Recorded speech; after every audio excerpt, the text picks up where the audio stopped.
বিসমিল্লাহির রহমানির রহিম। আসসালামু আলাইকুম। জিএল আউটসোর্সিং এর পক্ষ থেকে আপনাদের সবাইকে আমন্ত্রণ।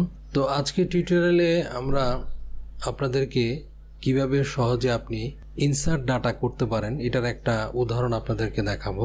তো দেখেন এখানে আমি দুইটা কলাম নিছি।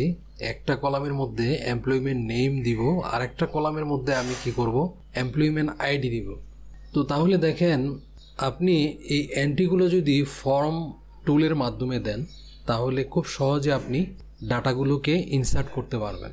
তো দেখেন আমার এখানে কিন্তু ফর্ম টুলটা দেখাচ্ছে না। তো ফর্ম টুলটা আপনার যদি এখানে শো না করে তাহলে আপনি ফর্ম টুলটা কিভাবে আনবেন, দেখেন আপনি এখানে ফাইলে যাবেন, ফাইল থেকে অপশনে যাবেন, তারপরে দেখেন এখানে কাস্টম রিবন একটা অপশন আছে, এখানে ক্লিক করবেন। তো দেখেন এখানে আমার এই ফর্ম টুলটা কিন্তু এখানে দেখাচ্ছে না। তো এর জন্য কি করবেন, উপরে আপনি এখানে ক্লিক করবেন, ক্লিক করে অল কমান্ডস এটাতে ক্লিক করবেন। তো এরপরে দেখেন আমরা যদি নিচে যাই তো দেখেন এই যে ফরম্যাট আছে, ফরম্যাটের উপরে অপশনটা হচ্ছে ফর্ম। তো এখানে ক্লিক করব। তো এরপরে দেখেন আমি যদি এখানে অ্যাডে ক্লিক করি, দেখেন এখানে একটা এরর আসতেছে। তো এটা আপনি কিভাবে ক্লিক করবেন, এখানে আপনাকে সিলেক্ট করে দিতে হবে। দেখেন এখানে উপরে দেখেন আমাদের কিন্তু অনেকগুলো অপশন আছে, যেমন এই যে হোম, তারপরে ইনসার্ট, এই যে এখানে ইনসার্ট, পেজ লেআউট। তো উপরের যে বিভিন্ন মেনু আছে, কোন মেনুর মধ্যে আমরা এই ফর্মটাকে রাখবো সেটাকে আপনাকে সিলেক্ট করে দিতে হবে। তো আমরা চাচ্ছি এটা এই যে হোম যে মেনুটা আছে এটার মধ্যে রাখবো। তো এটাতে ক্লিক করলাম, ক্লিক করে আমরা নিউ গ্রুপ যেটা আছে, তো এরপরে আমরা কি করব, নিউ গ্রুপে ক্লিক করব। তো নিউ গ্রুপে ক্লিক করার পরে দেখেন এখানে একটা নিউ গ্রুপ হবে। এরপর আবার আমরা ফর্মে ক্লিক করব। ফর্মে ক্লিক করার পরে অ্যাড দিব। তো অ্যাডে দিলে দেখেন আমার ফর্মটা এখানে চলে আসছে। তো এরপরে দেখেন আমাদের এখানে হোমের মধ্যে কিন্তু বিভিন্ন এই যে মেনুগুলোর এক একটা নাম আছে। ইচ্ছা করলে এটারও আপনি একটা নাম দিতে পারেন, আপনি যদি চান এটার একটা নাম নিতে পারেন ফর্ম। এই যে এখানে ডিসপ্লে নেম, আপনি এখানে নিউ গ্রুপ আসছে, আপনি ইচ্ছা করলে এটাকে ফর্ম দিতে পারেন। তো আমি এটা কি করলাম, ফর্ম দিয়ে ওকে করলাম। তো দেখেন এটা ফর্ম আসছে। তো এরপর আমি কি করব, ওকেতে ক্লিক করব। তো দেখেন এই যে আমার নামটা এখানে আসছে ফর্মের সাথে উপরে এই ফর্মটা এখন আমার দেখাচ্ছে। তো তাহলে আমরা দেখেন এই ফর্মটা ইউজ করে আমরা এখানে কি করব, ডাটা ইনসার্ট করব। তো তাহলে দেখেন আমি এখানে একটা, দুইটা, তিনটা, চারটা কলাম করছি। তো এই কলামের মধ্যে আমি কি করব, এখানে আমি কি করব, বিভিন্ন ডাটাগুলো এন্ট্রি করব। তো এই ডাটাগুলো আপনি ইনসার্ট করতে পারবেন আপনি ফর্মের মাধ্যমে খুব সহজে। তো এখানে আপনি ফর্মটা ইউজ করার জন্য আপনি যদি বাইরে কোথাও ক্লিক করে যদি ফর্মে ক্লিক করেন তাহলে কিন্তু এরর দেখাবে। তাহলে আপনি কি করতে হবে, প্রথমে এই যে আমরা যে ফর্মটা ক্রিয়েট করলাম, যে এন্ট্রিগুলো দিব সেগুলো সিলেক্ট করব। সিলেক্ট করে আমরা ফর্মে ক্লিক করব।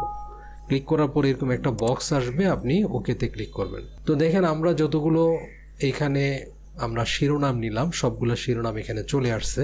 এখন আমরা এখানে এন্ট্রি করব, যেমন আমরা নাম দিব, নাম দিলাম রফিক। এরপরে আবার ট্যাবে ক্লিক করবেন, তারপরে ওর আইডিটা মনে করেন আমি দিলাম 12। এরপরে ট্যাবে ক্লিক করবেন।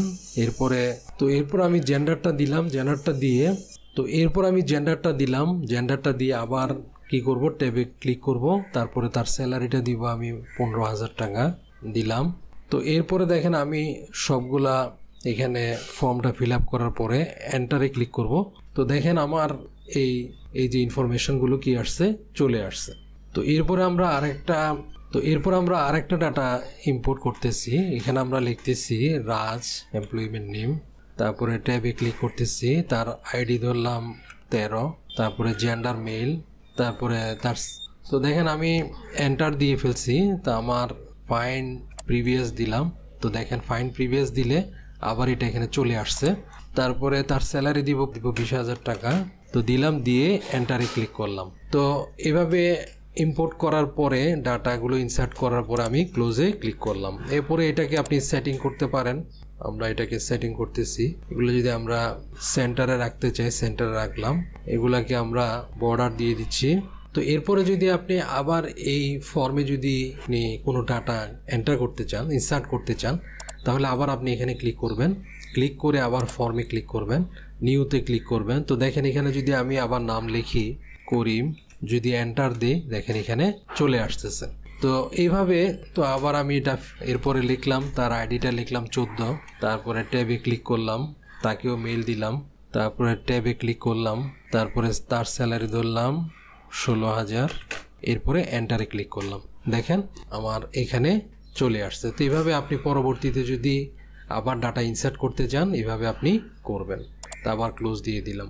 তো তাহলে দেখেন এই ডাটা ইনসার্টের এরকম আমরা বিভিন্ন রকম কাজ থাকতে পারে। আপনি এরকম ফর্মটা ব্যবহার করে খুব সহজে আপনি বিভিন্ন ডাটা ইনসার্টের কাজগুলো খুব সহজে করতে পারেন। তো আমার এই ভিডিওটি যদি ভালো লাগে অবশ্যই লাইক, শেয়ার, কমেন্ট করবেন এবং চ্যানেলটি সাবস্ক্রাইব করে রাখবেন। তো আজ এই পর্যন্তই, আল্লাহ হাফেজ।